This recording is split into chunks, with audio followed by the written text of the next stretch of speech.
Hi, my name is Marcy Wilson, and I'm with Career Services here at Community Care College. Today we're going to be talking about career fairs. We feel that it's very important for students to attend career fairs every chance that you can. So today I'm going to spend a little bit of time talking about how to have a successful career fair. Employers need good employees and job hunters need good jobs. A career fair brings employers and job hunters together. This is a great way to meet dozens of recruiters face-to-face, all in one day, and all in one place. Before the career fair, you have quite a few things that you need to get done. One is to make sure that you register for the career fair. You're going to get a lot of updates when you register, one of them being a list of current employers that will be attending. So make sure you register ahead of time. The second thing you want to do is make sure you research those employers that will be at the career fair. You want to make sure you know who you are most interested in meeting with and be able to prioritize a plan to meet with each one. You want to know specifics about each company so you'll be able to carry on a confident conversation. Then you want to update and polish your resume. Make sure that you have several copies, maybe 10 to 15 copies of your resume printed off on nice resume paper will do.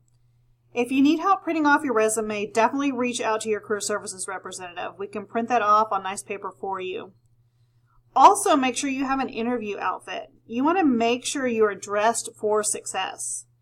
And this may sound little, but practice your handshake so you will be confident walking up and shaking someone's hand. Make sure you prepare your career networking message or your sales pitch. These are things that were talked about at the very beginning of your program in CLD, so I hope you all have been preparing and been practicing your career networking message and you're confident in saying it.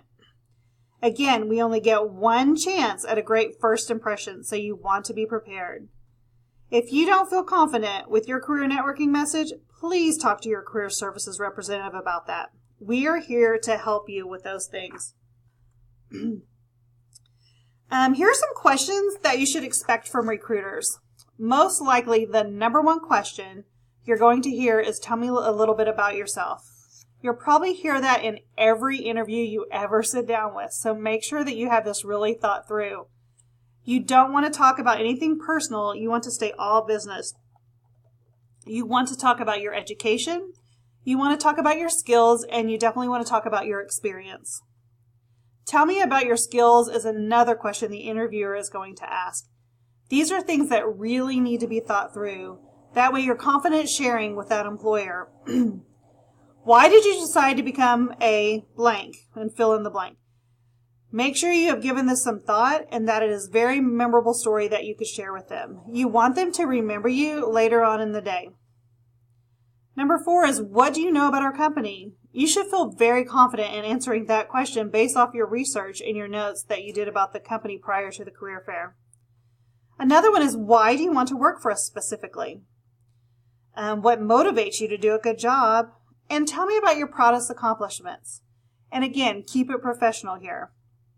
Also, what are your career goals? These are just some examples that you might hear from recruiters, so just take some time and really think these through. Write them down if you need to, and practice them in the mirror until you're comfortable. There are also questions that you want to ask the recruiters. Here's a list of a few. Could you describe the ideal person for the job?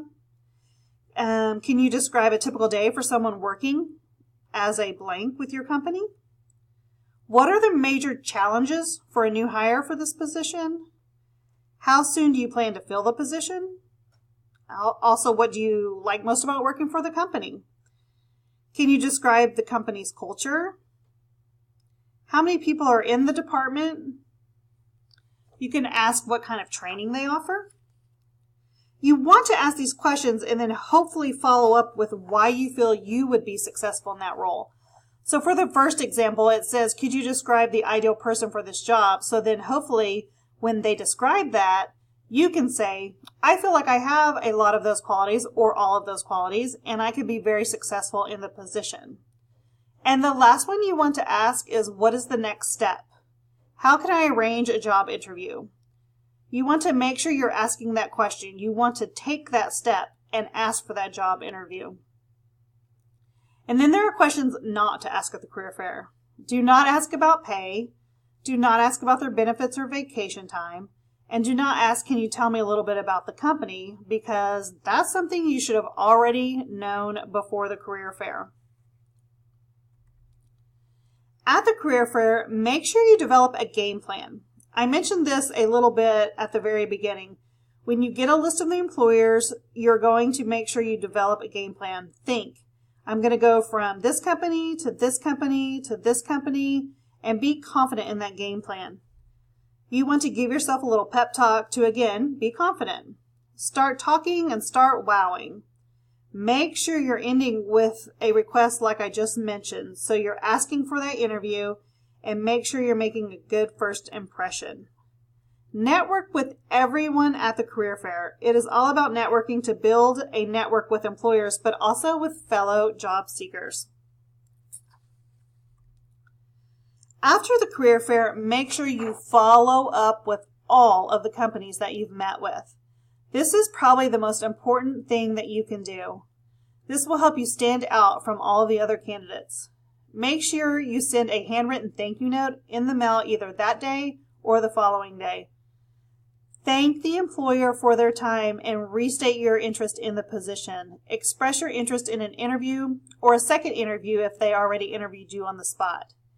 Then make a promise to follow up with a phone call and make sure that you do indeed call and follow up with them. Number 2, write the companies that you did not get a chance to meet with. Maybe you ran out of time and you just weren't able to meet with everybody. So just following up with them to see about their positions would be great. Number 3, make sure you keep your application in motion. So make sure that you're following up with companies, making those phone calls, and doing whatever you have to do to stand out from the competitors. Lastly, here is a list of career services representatives here at Community Care College, Oklahoma Technical College, and Clary Sage College. Don't forget to friend us on Facebook, but then also make sure that you find your program on Facebook. Each program has a Facebook page, and we post job leads on there. We put career information on there for you. We put new blogs on there, so make sure that you're all a part of your Facebook page for each program. That is all I have for you about career fairs today. Now get out there, attend the fairs, and be confident. Thank you so much, and have a great day.